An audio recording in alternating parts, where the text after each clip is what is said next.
to invite me in then? I invite you into my home. I gotta say, I am so thrilled to talk about the Radleys. I watched it yesterday and I just loved how funny it was, how dark it was, how dramatic it was. It's such a great twist on the vampire genre.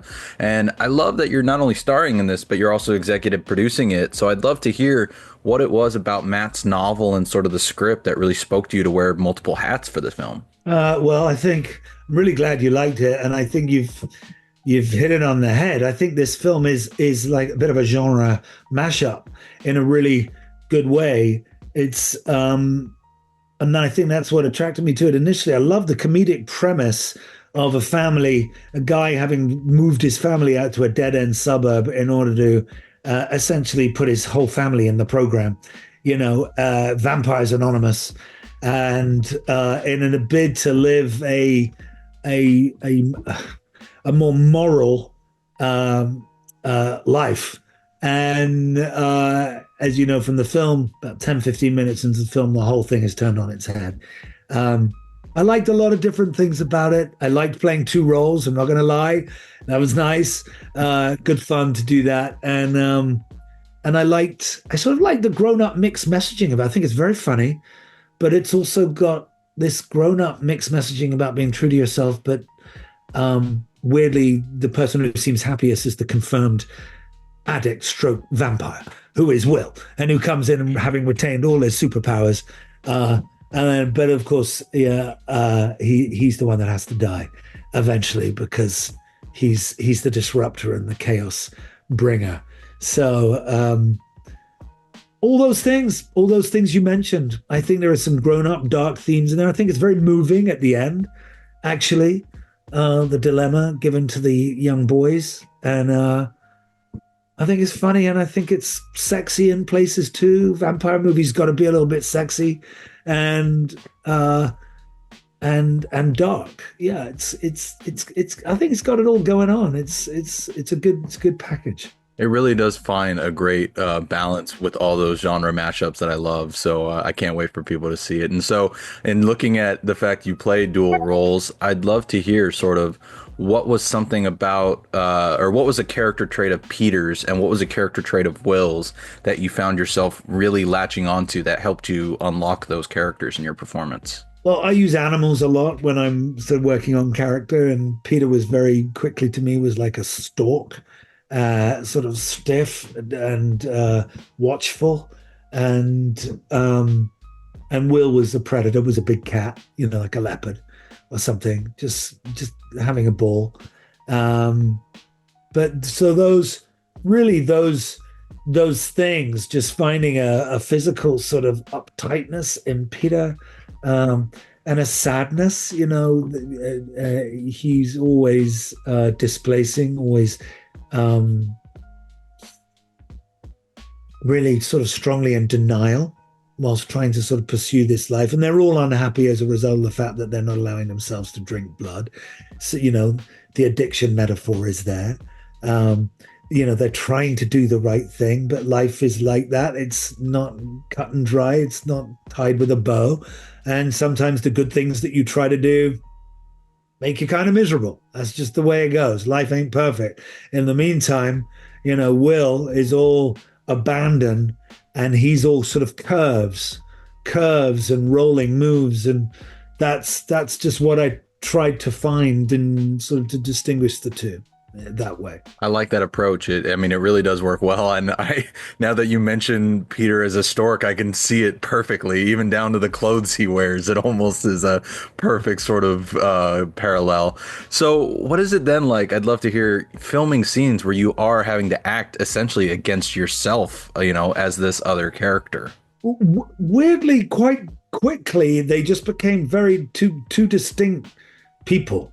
And I just knew who I was when I was one. I knew who I was when I was the other. And I had a really wonderful stand-in who I played opposite and had learned all the script with me. And he played me on the other side of the camera when it wasn't on my coverage. And then he would swap out and I would swap out. And then obviously in the end, they get rid of him and they use plates and they put me up on both sides. And that's all done with magic later, smoke and mirrors. So but enjoyable, enjoyable. Tried to schedule it so that we just did a series of scenes where I was just one character, because the change was about an hour and a half, getting wigs on, getting wigs off, changing makeup, etc. Sometimes you might be covered in blood, So there were changes that we tried to do a lot of one and then a lot of the other. I really enjoyed it. No, I enjoyed the challenge. I'm greedy. What can I tell you? It was fun playing two characters, instead of just one. It was great. I loved it. It does sound like quite the enjoyable challenge, especially when you have two characters like Peter and Will, who I'm sure are just such a wild ride to get in the heads of.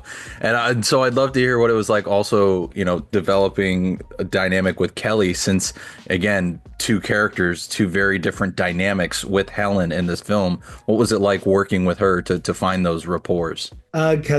She's a treat. I love her. And she's got a funny bone, Kelly. She feels the comedy, sees it very quickly. So, and she's almost the most put upon of any character in the film, actually. She's got this marriage that isn't working, a husband who doesn't believe in himself, a family that doesn't really believe in themselves. Then all hell breaks loose. And then the brother arrives, and then we learn that there's a history there, not through any fault of her own. But so she's dealing with denial on all levels and trying to keep it together. And Kelly did it beautifully. I loved working with her. She does do such an incredible job. And like you say, she does tap into the comedy of that role so well, as much as the drama. And I'd love to hear what it was like, building the dynamic with the kids as well, especially since, with Rowan, you have, again, the two characters really influencing him in different ways. Yeah, that's right. I mean, it was fun playing with Rowan. It was fun being his father and being his uncle, because, it wasn't just Will playing opposite Peter and Peter playing opposite Will. Will and Peter get to play opposite other characters too. And Rowan was a particularly fun one. I'm a dad and an uncle. I know how much cooler you are as an uncle, than you are as a dad, So playing opposite Harry, who's got a big future ahead of him, and he was really wonderful in the film. I think it was fun being the wicked uncle, and it was fun, taking him to a nightclub for the first time. And it was fun being his dad again. I sort of identified with Peter, I suppose, having kids, and you make somewhere deep inside you make that deal with yourself about finding your grown up, more, sensible, responsible self, and that's what Peter's trying to do and failing. Basically. Well, up until the end, as we see, he sort of gets him and Helen get a little fresh start. So I can't wait for people to get to see that. I think I'm almost coming up on time. So before I let you go, I did also want to ask really quickly. One of my first exposures to your work was Dreamcatcher, another movie where you sort of get to play two different roles. And I'd love to hear, we just passed the 21st anniversary. Stephen King's still as popular as ever. How does it feel for you reflecting on your experience with that movie? All this time later? Well, I loved making that movie. I loved working with Larry. It was a wild ride, that film. That script was a lot, but we had a great group of guys, and actually, funny enough, I'm remembering some sort of people who jumped online afterwards and saying, "Oh God, I really love the film, but that Damian Lewis guy, what is that English accent? It's totally unbelievable." And because they'd all just seen me in Band of Brothers, a lot of people thought I was American, and then I played American in this, in Dreamcatcher, but you're right, the alter ego, the alien invasion, we decided we'd have this sort of Laurence Olivier, sort of quite clipped 1930s British accent, which was kind of wild and surreal. Anyway, slightly different. Yeah, it's being invaded, having your body taken over by an alien. That was even harder, actually, than doing what I just did. where at least you had an opportunity to clean up, change makeup, do whatever, change costume, and become the other person in the scene. That was not possible in Dreamcatcher, which was just like a takeover. Well, you did just as incredible of a job in that as you did in this. And again, I don't mean to blow smoke, but I really can't wait for people to see the Radleys. I think they're going to truly love all the different layers it has. So, Damian, thank you so much for taking the time to chat with me. I do truly appreciate it. Thank you. Cheers, Grant. Thanks. The world's a feast of pleasures, ready for anyone who dares help themselves first.